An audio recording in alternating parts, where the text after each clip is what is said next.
Super duper excited, কারণ আমি কোনো প্রমোশনেই থাকতে পারিনি কাজের চাপে।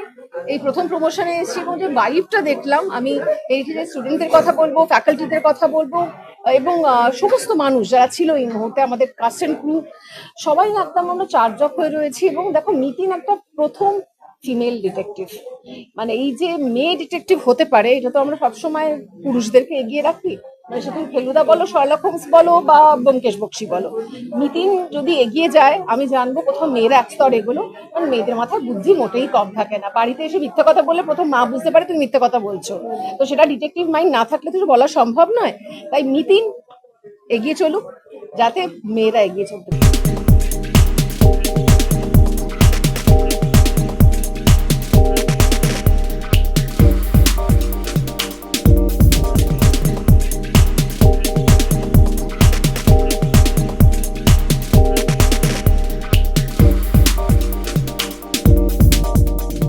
সময় মনে হয় যে সময়টা থেকে যায়, সময়টাকে আঁকড়ে রাখি।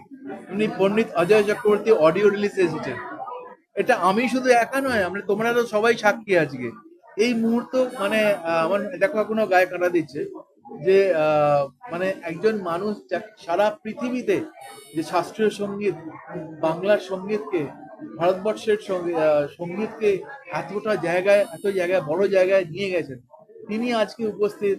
চন্দ্রনদীর গাওয়া প্রথম ছবির গান, এটা আমি মিউজিক করেছি, আমি ভাবতে পারছি না এখন। সো এই রশিদ ভাইয়ের ছেলে, এবার দেখো নতুন এবং পুরাতন এবং যারা সিনিয়র, যারা এনারা তো কি বলবো, এক একজন জিনিয়াস, তার সঙ্গে নতুন অরুণিতা কাঞ্জিলাল, ও এসেছে গাইতে এখানে, আরমান এসেছে, রশিদ ভাইয়ের ছেলে। রশিদ ভাইয়ের সঙ্গে কত কাজ করেছি, সজনা, এইসব গান আমি আর চন্দ্রানী ওই গানটা লিখেছিলাম সজনা, আজকে রশিদ ভাইয়ের ছেলের জন্য কাজ করলাম। সো এই এই জিনিসগুলো না বলে বোঝাতে পারবো না। এখানে রূপম ইসলাম এখানে গান গেয়েছে, এখানে শিল্পারাও গান গেয়েছে। এই একটা বুকে যার মধ্যে এত সুন্দর সুন্দর ফুল রয়েছে। তো আমার আমার বাড়িতে যখন বুকে আসে, আমার মনে হয় এটা শুভ। সবসময় আমরা সবাই মনে করি যে সুন্দর বুকটা দেখতে লাগছে, এটা থাকুক এরকম করে। তাই আমিও চাই গানগুলো শেলফে থাকুক, সবাই শুনুক। একদম অন্যরকম অন্যরকম ছবির গান। এই ছবির গান আমি যখন বম্বেতে হামারি আদুরি কাহানি বা ওই সিটি লাইটস করেছিলাম, সুরানে কি বাজা, তোমরা সবাই শুনেছো, সেই ধরনের ফিল্ম, সেই ধরনের সাবজেক্ট, তো অন্য ধরনের। সো আমার ভীষণ ভীষণ ভালো লেগেছে কাজ করে। থ্যাংকস টু অরিন্দম দা, এত সুন্দর করে আমায় বুঝিয়েছেন এই ছবিটা। নিতিন তো একটা মানে একটা ল্যান্ডমার্ক একটা ছবি হবে আমার মনে হয়। আগের দুটো পার্ট, তিনটে পার্ট যেটা রিলিজ হয়েছে, এটা তো অসাধারণ হয়েছে, এটা অসাধারণ। তোমাদের সিগনেচারিজের জন্য চলে হাতালি হয়ে যায়।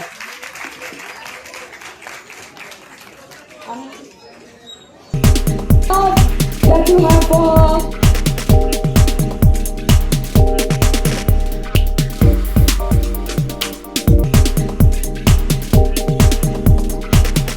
সবাই হাতে ক্যামেরা, হাততালি তো দেবে কি করে, ঠিকই তো। I like it.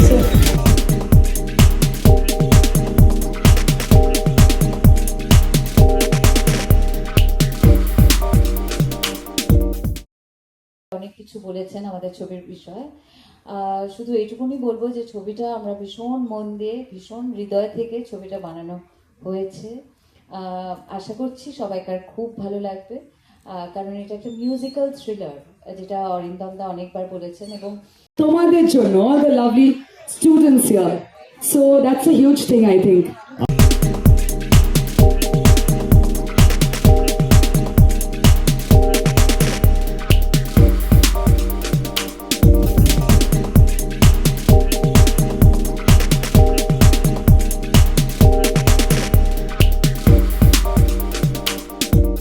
এখন আস্তে আস্তে যখন একটা করে করে গান রিলিজ হচ্ছে, আজকে যেরকম পুরো অ্যালবামটাই রিলিজ হলো, আর এক একটা গানের সাথে বিকজ আমরা কাজ করেছি, আমরা জানি যে প্রত্যেকটার মাহাত্ম কি, প্রত্যেকটার মেমোরিটা, পিছনে মেমোরিটা কি রয়েছে। সো আমার মনে হয় যে that in itself is a big deal. And আজকের ইভিনিং এ যেটা হলো বিষয়টা, so I am very very very happy that we have been a part of film. এরকম প্রচুর এসছে, কিন্তু তোরা যদি দেখিস 2004, 5, 6, 7, 8 এরকম প্রচুর, তখন তোরা অনেক ছোট। এবারে ব্যাপারটা হয় কি জানিস, আমি সবসময় চ্যালেঞ্জে বিশ্বাস করি যে নিজের সঙ্গে, কেননা এইটা এক ধরনের ফিল্ম, নিতিন একটা আলাদা ফিল্ম, আর প্রজাপতি 2 কিন্তু একেবারে একটা অন্য ফিল্ম। এর আগে কোয়েলের স্বার্থ পরে যেটি, সেটাও একটা অন্যরকম ছবি। তো এটা আমার কাছে, আমার বাবা একটা কথা বলতেন অলওয়েজ, যে প্রতিটা ছবি তোমার জন্য ডেবিউ হওয়া উচিত, তুমি ডেবিউটেন্ট প্রতিটা ছবি। তাই আমার জন্য প্রতিটা ছবি কিছু না কিছু শিখি ওখান থেকে। আমি ডেবিউটেন্ট, আমি নিতিনেরও ডেবিউটেন্ট ছবিটা, আর আমি ওখানেও প্রজাপতি করতেও আমি ডেবিউটেন্ট, এটা মনে করে চলি। আর বাকিটা সব তোদের ওপরে। এই মুহূর্তটা আমার কাছে সারা জীবন রয়ে যাবে আমার অন্তরে। এই মুহূর্তটা I cherish this memory, this beautiful memory whole of my life. এবং এটা আমার মনে হয় till the time I live. কারণ হচ্ছে এইগুলোই, এই মুহূর্তগুলোই নিয়েই আমার জীবন, আমার কেন আমাদের প্রত্যেকটা শিল্পীর জীবন।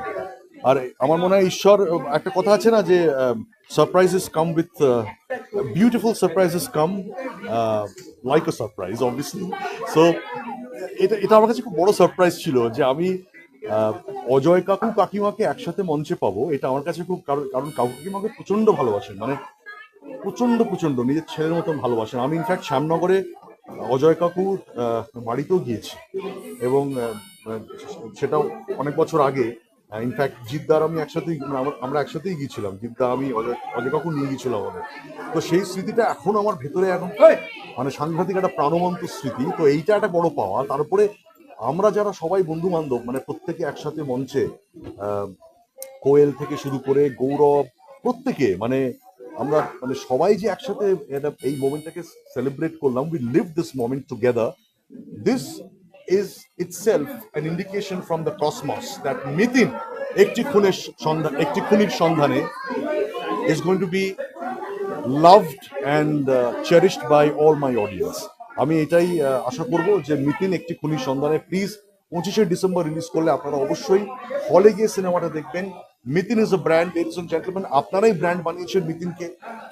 প্লিজ ছবিটা দেখবেন এবং আমাদের আশীর্বাদ করবেন যাতে আরো অনেক ভালো ভালো ছবি, আরো একটা মিথুনের সিকুয়েল আপনাদের বলা যায় না হয়তো, সেটাও আমরা প্রেজেন্ট করবো maybe sometime in the near future.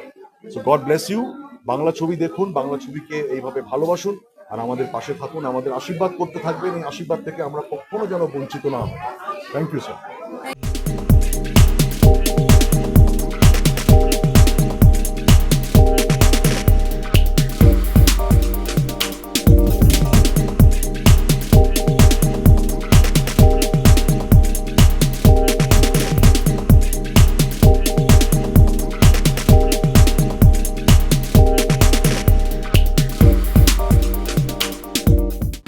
Tollywood focus Kolkata চ্যানেলটি আপনাদের ভালো লেগে থাকলে লাইক করুন, সাবস্ক্রাইব করুন এবং আপনাদের পছন্দের ভিডিওটি অবশ্যই শেয়ার করুন।